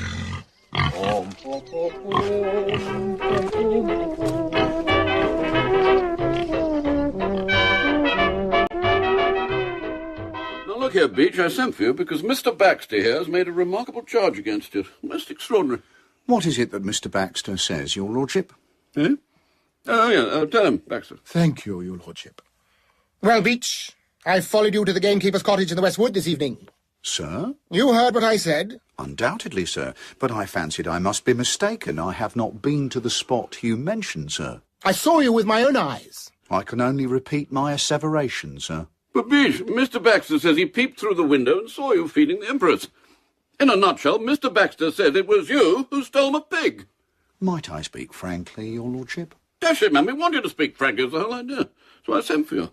You want a full confession, the name of your accomplice, all that sort of thing. I hesitate only because what I should like to say may possibly give offence to Mr. Baxter, your lordship. Well, it doesn't matter, say what you like. Well then, your lordship, I think it possible that Mr. Baxter, if he will pardon my saying so, may have been suffering from an hallucination. You mean his potty? Really, Lord Emsworth? Beach, are you prepared to come with his lordship and me to the cottage now, at this very moment, and let his lordship see for himself? No, sir. Ha! I should first wish to go downstairs and get my hat. Oh, quite right. That's very sensible. It might catch a nasty cold in the head. Yeah, certainly get your hat, Beach. Meet us at the front door. Hello, Ronnie. Not dressed. Cole will be going soon. Oh, I don't want any dinner. Oh, looks as if I shall have to don the nosebag alone. And as for the pustule Pilbeam, I propose to interview him at the earliest possible date. After that, he won't want any dinner either. Where are the rest of them? Didn't you know? They're dining over at old Parsloe's. Your aunt, Lord Emsworth, old Galahad, and, Millicent. I see, Ronnie, old man, while on the subject of Millicent... Well? You know that engagement of yours? It's off. Off? Right off. A washout. Millicent's changed her mind. She's going to marry me. I may tell you that we've been engaged for weeks, one of those secret betrothals, but we had a row. Row, however, complete reconciliation. So she asked me to break it to you gently. She's returning you to store. Well, That's the first bit of good news I've had for a long time. You mean you didn't want to marry Millicent? Of course I didn't. In that case, why propose to her? I should have thought it was obvious. Oh, I see. You grabbed Millicent to score off Sue, and she grabbed you to score off me. Ha! And now I suppose you fixed it up with Sue again. Couldn't have made a wiser move. I haven't. You haven't? Well, I think you're being very hard on her. And after what she's done... I don't want to talk about her. Give me my jacket. I think I might get some dinner after all. Hey, you! Pilbeam! What? Oh, no, not you. Oh! Pilbeam, come here, you excrescence! It was just on my way downstairs, but... No, you don't. Come out. Come out of that cupboard. No, be reasonable. Reasonable? Come out. I only want to pull your head off. Look, I can explain everything about that night at Mario's, I mean. I tell you, Miss Brown had never set eyes on me before. She was dining with that fellow Carmody, and he went out, and I came over and introduced myself. I've got shares in the place. Why shouldn't the fellow say a friendly word? I wish I'd got there earlier. I should have been glad to see you. I shall be glad to see you when I can get this damn door open. Look here, if your name's Ronnie, you're the fellow she's come here to see. She told me so in the garden this evening. What? She's looking for you. She came here calling herself Miss Shoemaker or some such name just to see you. What's that? Come out. I want to talk to you. You are talking to me. I don't want to bellow this through a door. Come on out. I swear I won't touch you. All right. Too many mothballs in here anyway. Right. Did you say she's here? At Blandings? She's in the garden room. If you go there now, you might have a quiet word with her before dinner. And she said she had come here to see me? Yes, to explain about that night at Mario's. And what I say is, if a girl didn't love a fellow, would she come to a place like this, calling herself Miss Shawbread or something, simply to see him? I ask you. Right-ho. The garden room? Yes. Oh, you can go down now. There's usually drinks in the drawing room first. Thank you. The expedition to the gamekeeper's cottage had not proved a pleasure trip for Rupert Baxter. The cottage was pigless. Light and shade, you see, my dear Baxter, that's all. In the darkness of a thunderstorm, anybody might have been deceived into supposing he'd seen a butler feeding a pig in here. Eh, Beach? Indeed, your lordship. Yes, probably a bit of wood sticking out of the wall. You agree, Beach? Highly likely, your lordship. I should hurry back home, my dear fellow, have a nice cup of hot tea, skip dinner and go to bed. Eh, Beach? An excellent suggestion, your lordship. Yeah. Rupert Baxter had returned to the house burning with baffled rage. He retired to the smoking room, while Beach was just in time to take up his evening duties.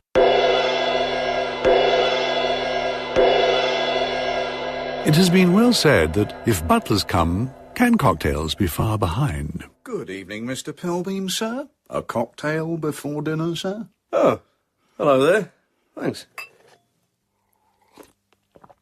Oh, nice evening. Yes, sir. I got caught in the storm. Indeed, sir. Yeah.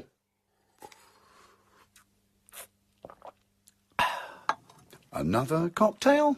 Oh, thanks. Yeah. Lord Emsworth has been showing me some photographs of that pig of his, and...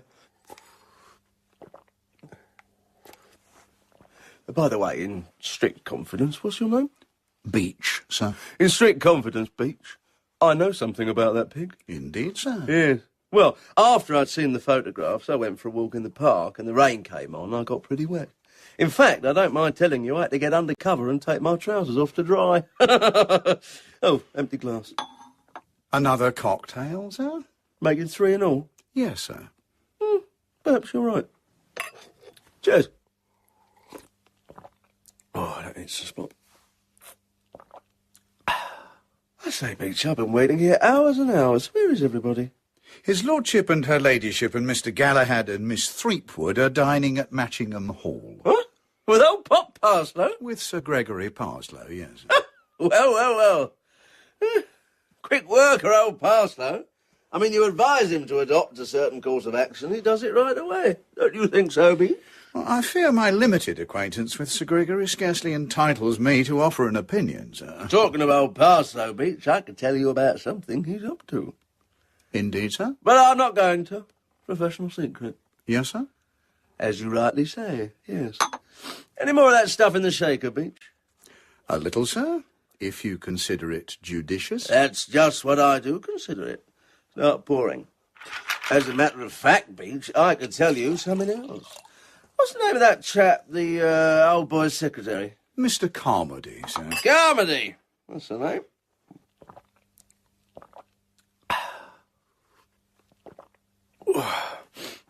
Cheers. Well, I could tell you something about Carmody that would interest you very much. I saw Carmody this afternoon when Carmody didn't see me. Indeed, sir? Yes. Where is Carmody? I imagine he will be down shortly, sir. Mr. Ronald also. Ah, Ronald! There's a tough baby, Beach. Do you know what he wanted to do just now? Murder me. You know why? I could not say, sir. Of course you couldn't. You don't know. Well, he's in love with a girl in the chorus named Sue Brown, and he thought I'd been taking her out to dinner. That's why he wanted to murder me, Beach. Indeed, sir. Now, what saved me, Beach? No, sir. Presence of mind. I put it to Ronnie that if this girl loved me, would she have come to this place pretending to be Miss Shoemaker simply so as to see him? Sir? Miss... Yes! That's who Miss Shoemaker is, Beach. She's a chorus girl called Sue Brown. She's come here to see Ronnie. Indeed, sir. Ah, Pilbeam. Leave us, Beach. Sir? Pop off, Beach. Very good, sir. I've been looking for you, Viper. Have you, County? I've been looking for you, too. Each looking for each. Well, come right in and sit down. Good old comedy. Well. I don't know if you're aware of it, Worm, but you came jolly near to blighting my life. Doing what, comedy? Listen, you insect. You set your foul spies on my trail after I left your office the other day. The result was that I came jolly close to having my bally life ruined. And now I'm going to haul you out of that chair and kick you hard and go on kicking you till I kick you out of the house. And if you dare to shove your beastly little nose back inside the place, I'll disembowel you. Well, nothing could be fairer than that. Nevertheless, there's no reason why you should go about stealing pigs. What? Pig pincher! Did you see me? Oh, yes, I see you, comedy people! Did you see me put that pig in the caravan? Yes. Certainly I saw you, Marmaduke. Why shouldn't I see you, considering I'd been caught in the rain and taken shelter in a caravan, and was in there with my trousers off trying to dry them because I'm subject to lumbago. I didn't see you. No, Carmody, you did not. And I'll tell you why. Because I heard a girl's voice outside saying, "Be quick, or somebody will come along," and I hid. You don't suppose I would let a sweet girl see me in knee-length mesh-knit underwear, do you? Not done, Carmody. What, crickets? I beg your pardon, sir, but do you propose to wait any longer for Mr. Ronald? Certainly not. I want my dinner, and I want it now. Come along, Marmaduke. Din-dins. I don't want any dinner. The man's an ass. Shall I bring you some sandwiches, sir? No, thanks. What's that? It is Mr. Pilbeam, sir. He appears to have fallen downstairs. Has he broken his neck? Apparently not, sir. Ah. Rupert Baxter was draining a glass of whisky and soda in the smoking room. He felt a little better. Before, he would gladly have murdered Beach and danced on his grave. Now, he would have been satisfied with straight murder. Then, as the grateful glow of the whisky began to make itself felt, a softer mood came to him. Miss Myra Schoenmaker, heiress, the future Mrs. Baxter. Wedding bells. Oh. Hello, yes? Blandings Castle? Yes? Post office, Market Blandings speaking. We got a telegram here for Lady Constance Keeble. I will take it. Right. Addressed to Lady Constance Keeble, Blandings Castle, Market Blandings, Shropshire, England. Handed in at Paris. Right, proceed. Right. Terribly sorry hear news stop. Quite understand stop. So disappointed she'll be unable come to you later, as going back America at end of month stop. Do hope we shall be able to arrange something when I return next year, Star. Regards, Star. Signed, Myra Schoonmaker. What? Signed what? Myra Schoonmaker. Or maybe it's Macca. Myra. Do you wish the message repeated? No. Right, thank you. Good night. Myra Schoonmaker? Telegraphing from Paris? Then who is this girl here? An imposter. And if I expose her, she'll revenge herself by showing Lord Emsworth my letter. Oh, my God. I must recover it at once. Otherwise, not even Lady Constance will be able to restore me to my lost secretaryship. Right. The letter must be somewhere in that girl's room. A minute later, Baxter was in the room. The drawer of the dressing table suggested itself as a possibility. It stood so near to the open French windows that Baxter could see the balcony in its entirety. His heart seemed to side-slip. Leaning upon the parapet and looking out over the rhododendron-fringed drive stood the girl. Oh, no. For an instant he remained frozen. Then he started to tiptoe silently to the door. As the door handle turned, Rupert Baxter, even in this black hour efficient, dropped on all fours and slid under the bed as smoothly as if he'd been practising for weeks. Oh, good evening, miss. Your dinner is quite ready. Oh, thank you. Is there anything further I can do for you, miss? No, thank you. Oh, yes, would you mind fetching that manuscript from the balcony? I was reading it out there and I left it on the chair. It's Mr. Threepwood's book. Indeed, miss. An exceedingly interesting compilation, I should imagine. Yes, very. I wonder if it would be taking a liberty, miss, to ask you to inform me later if I make any appearance in its pages. You? Yes, miss. From what Mr. Galahad has let fall from time to time, I fancy it was his intention to give me printed credit as his authority for certain of the stories which appear in the book. Do you want to be in it?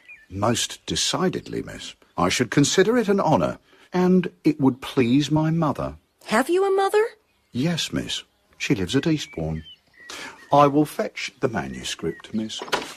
Sue! Ronnie! Sue, I'm so sorry.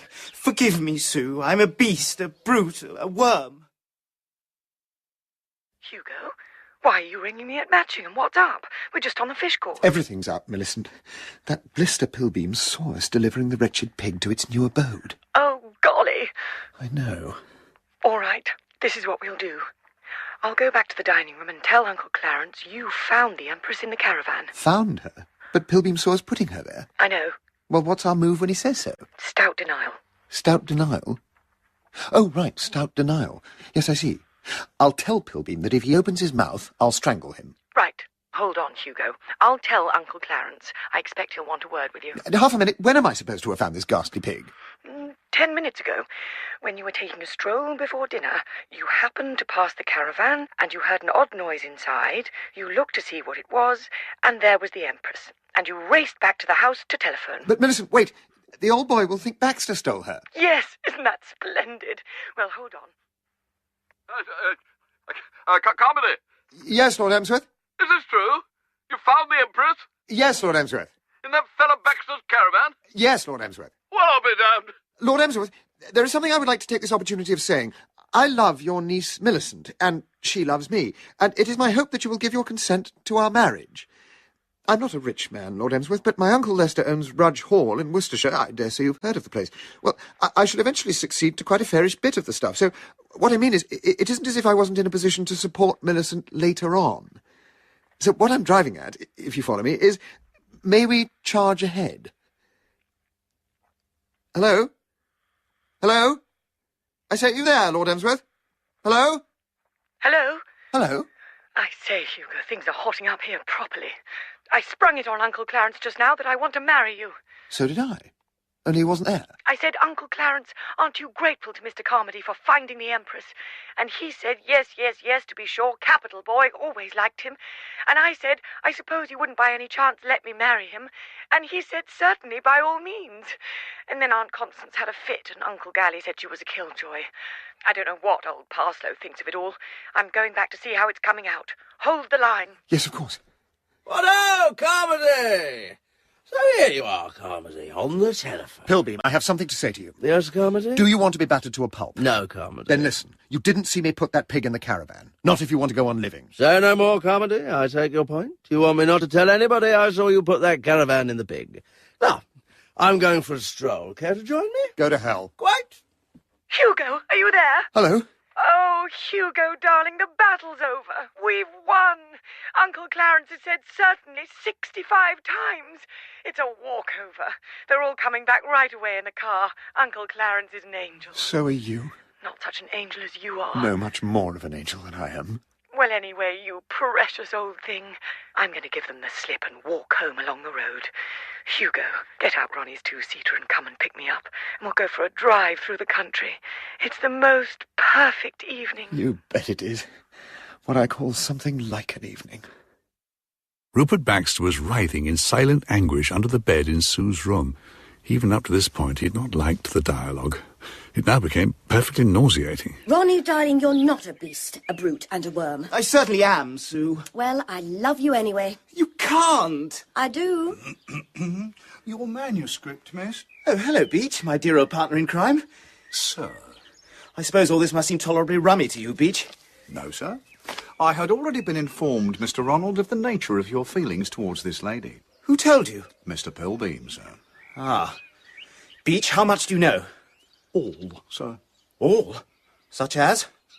I am aware that this lady is a Miss Sue Brown, and according to my informant, she is employed in the chorus of one of London's theatres. I want to marry Miss Brown, Beach. I can readily appreciate such a desire on your part, Mr. Ronald. Ronnie, he's all right. I believe he's a friend. Of course he's a friend. Oh, Beach, one of my earliest and stoutest pals. Thank you, sir. Beach, the time has come to act. I've got to make myself solid with Uncle Clarence at once. Directly he gets back tonight, I shall go to him and tell him that the Empress of Blandings is in a gamekeeper's cottage in the West Wood. And then, while he's still weak, I shall spring on him the announcement of my engagement. Unfortunately, Mr. Ronald, the animal is no longer in the cottage. You've moved it? Not I, sir. Mr. Carmody. By a most regrettable chance, Mr. Carmody found me feeding it this afternoon. He took it away and deposited it in some place of which I am not cognizant, sir. Good heavens, he'll dish my whole scheme. Go at once and ask him where that pig is. Tell him it's vital. Very good, sir. I don't understand, Ronnie. Pigs? Well, you see, Beach and I can't explain now, but if we don't get that pig back, we're in the soup. Ronnie? What's that? Hang on, it's coming from the balcony. What's going on? Be careful, Ronnie. It's that detective blighter Pilbeam. He's climbing up the waterspout. Well, I'm ready for him. Oh, God, you see that? Clarence, what is the matter? There, slow down. Man, climbing the waterspout. What? Where? I don't see him. I see him, Clarence. He's just gone onto the balcony outside one of the bedrooms. Oh, clearly it's that fellow Baxter. Nobody else would climb up waterspouts and disappear over balconies. Soon, no doubt, he'll come out again and throw himself to the ground. That's the sort of fellow he is. Man as a coot. Clarence, you're an idiot. Come along, Galahad. We must apprehend him. With you, Clarence. Oh, no! What? Oh, bless my soul, it's Pilbeam. Where's he off to? Here comes Ronald. Both fleeing for the open spaces. Extraordinary. Well, it's obviously Baxter running amok upstairs. Strong men run panic-stricken before him. I know what's needed. There we are. Follow me, Galahad. Galahad? What's happening? Where's Clarence? Well, Clarence has just gone upstairs with a gun. Well, come along then. What are you waiting for? Tally ho! All right, Baxter. Where are you? Under the bed? Yeah, there you are. Now, you come out immediately. I have a shotgun. No, stand back, Miss Schumacher. All right, I'm coming out. Yes, come along. Come along. I have you covered, my dear fellow. No. Slowly, does it? Don't point that damned thing at me. I shall point it at you. And at the slightest sign of violence... Clarence, put that gun down. Certainly not. Clarence. All right. And now, Mr. Baxter, I'm sure you can explain. Explain? The thing's obvious. Is it? Fell under the bed? Why? Oh, my dear Galahad, think. That flower pot affair. Oh, he's subject to these attacks, you mean? Yeah, precisely. Clarence, kindly stop talking in that offensive way about Mr. Baxter. God bless my soul. You know yourself he isn't right in the head. Didn't he leap out of the window this very afternoon? Didn't he try to make me think that Beach... Lord Emsworth, it has now come to my knowledge that Beach was not the prime mover in the theft of your pig, but I have ascertained that he was an accessory. What? He helped. The man who committed the actual theft was your nephew, Ronald. Oh, there, Connie. Now perhaps you'll say he's not poddy. It won't do, Baxter, my dear fellow. You really mustn't excite yourself. Not bad for the blood pressure. The Empress was found this evening in your caravan, Baxter. What? In your caravan. Where you put her when you stole her. And bless my soul, I'm going to see that she's put back in her sty. In my caravan? And that's what that fellow Carmody did with the animal. You'll be saying I stole her next, or Galahad here, or my sister Constance. Look, Baxter, my dear fellow, we aren't blaming you. We quite see how it is. Clarence, whoever stole your wretched pig, and wherever it has been found, it was certainly not Mr. Baxter. Do ask yourself, Clarence, and try to answer the question as reasonably as is possible for a man of your mental calibre. What earthly motive would Mr. Baxter have for coming to Blandings Castle and stealing pigs? What earthly motive does Mr. Baxter have for anything he does? Yes, Connie, what motive had he for coming to Blandings Castle and scaring girls stiff by hiding under beds? Oh, Mr. Baxter? I will explain. I knew you would have an explanation. I have. A very simple one. And short, I hope. I want to go to my pig. Quite short. I came to this room to recover a letter which I had written to this lady, who calls herself Miss Schoonmaker. Well, of course she calls herself Miss Schoonmaker. It's her name, my dear fellow. If a girl's name is Schoonmaker, naturally she calls herself Miss Schoonmaker. What? Yes, if it is. But hers is not. It is Brown, Sue Brown. She is a chorus girl. And she is apparently engaged to be married to your nephew, Ronald. What? I overheard Beach saying so in this very room, while I was under the bed. But in any case, whoever she is an imposter. A telegram came through from Market Blandings. It was signed Myra Schoonmaker, and it had been handed in at Paris this afternoon. That is all I have to say. I will now leave you, and I sincerely hope that I shall never set eyes on any of you again. Good evening. Look out! Come the idiot! Can't you look where you're going? Miss Brown. Ronnie. What's all this? Ronald, is this girl's name Brown? And is she a chorus girl? Eh? Why, yes. As a matter of fact, that's right. I've been meaning to tell you about that. We're engaged. Engaged? Clarence? Eh? You heard? Heard what? Ronald has just announced his intention of marrying a chorus girl. Oh. I say, do you think Baxter fed the Empress regularly? Your nephew Ronald has announced his intention of marrying Miss Brown, a chorus girl. This is Miss Brown. How did you do? Ah, but she isn't an ordinary chorus girl. Sue's father was in the Guards. A private? Or a corporal? Captain. A fellow named... Cotterley. Cotterley. Cotterley? Not Jack Cotterley? My dear, was your mother Dolly Henderson, who used to dance at the old Oxford on the Tivoli? Yes, she was. Well, I'm dashed. And I've been trying to think all this while who it was that you reminded me of. My dear girl, do you know that I was once madly in love with your mother? And if my infernal family hadn't shipped me off to South Africa, I would certainly have married her. And when I came back, I found that young Cotterley had cut me out. Well... never mind about that now, Galahad. The point is... No, the point is that young Fish there wants to marry Dolly Henderson's daughter. And I'm for it. And I hope, Clarence, that you'll have some sense for once in your life and back them up like a sportsman. Eh? I really ought to. You see for yourself what a splendid girl she is. You're charming. Clarence, think what Julia would say. Well, you think his mother wouldn't like it? Of course Julia would not like it. Julia's an ass. True. But in that case, I'm obliged to. I'm going down to look at my pig. Clarence, you are not going to consent to this marriage. Clarence? Well, shame to inflict these fine old English family rows on a visitor. What you need, my dear, is a little rest and quiet. Cheer up. Now, come along, Ronnie, my boy. I want a word. I've seen stickier things than this come out right in my time.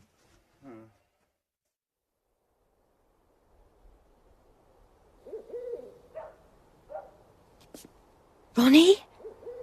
Oh, Only me, I'm afraid, my dear. May I come onto your balcony? Oh. God bless my soul, as Clarence would say. What a wonderful night. Though I bet you don't think so. I know I didn't that night when my old father put his foot down and told me I was leaving for South Africa on the next boat. Just such a night as this it was, I remember. I never saw your mother after she was married. She left the stage and, well, I was rather busy at the time. A lot of heavy drinking to do and so forth. Somehow we never met. The next thing I heard, 2 or 3 years ago, was that she was dead.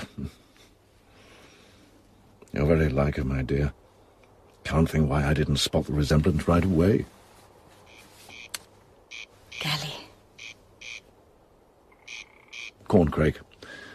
That means more rain. Or not. I forget which. Did you ever hear your mother sing that song? No, you wouldn't, before your time. Look, about young Ronald.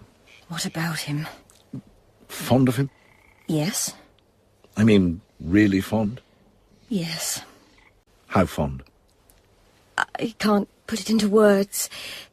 Gally, did you see something move down there? At the foot of the wall beneath the balcony, Percy Pilbeam, who'd been peering out of a bush, popped his head back again. £1,000 is a lot of money, and he was not going to be deterred from attempting to earn it. His intention was to lurk in the bushes till the small hours, if need be, and then attack the waterspout again, and so to the garden room where the manuscript of the On Galahad's reminiscences lay. Just a rabbit.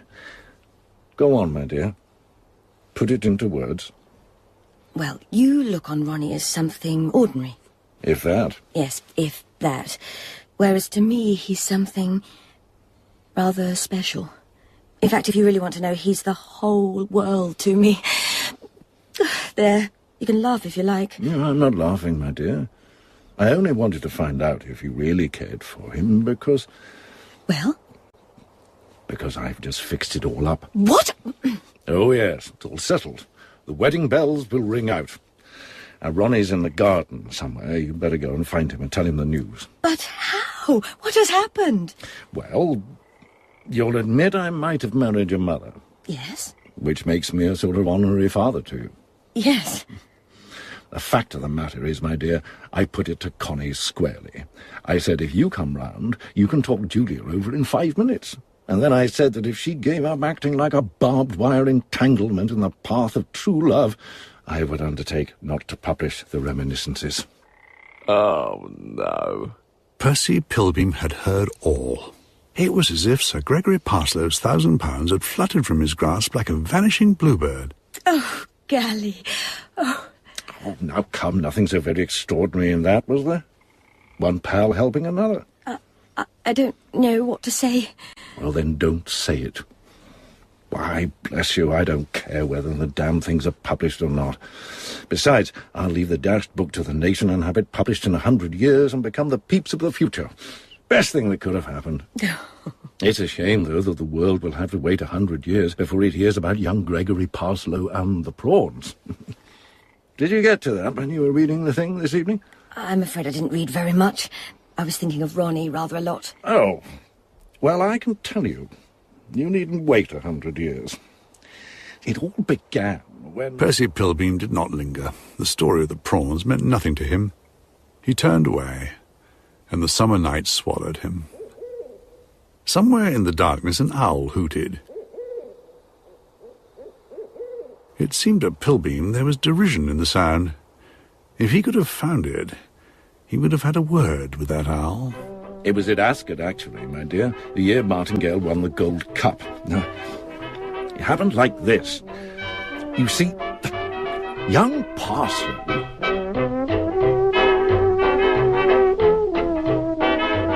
In the second and final part of Summer Lightning by P.G. Wodehouse, Lisa Dillon played Sue Brown and Charles Dance played Gally, with Matthew Wolfe as Ronnie Fish. Beach was played by Tim Pigott-Smith, Lord Emsworth by Martin Jarvis, and Lady Constance by Patricia Hodge. Percy Pilbeam was played by Matt Lucas, Millicent by Rachael Stirling, and Hugo by Samuel West. Jared Harris was Rupert Baxter, and the post office lady was played by Joanna David. Ian Ogilvy was the voice of Wodehouse.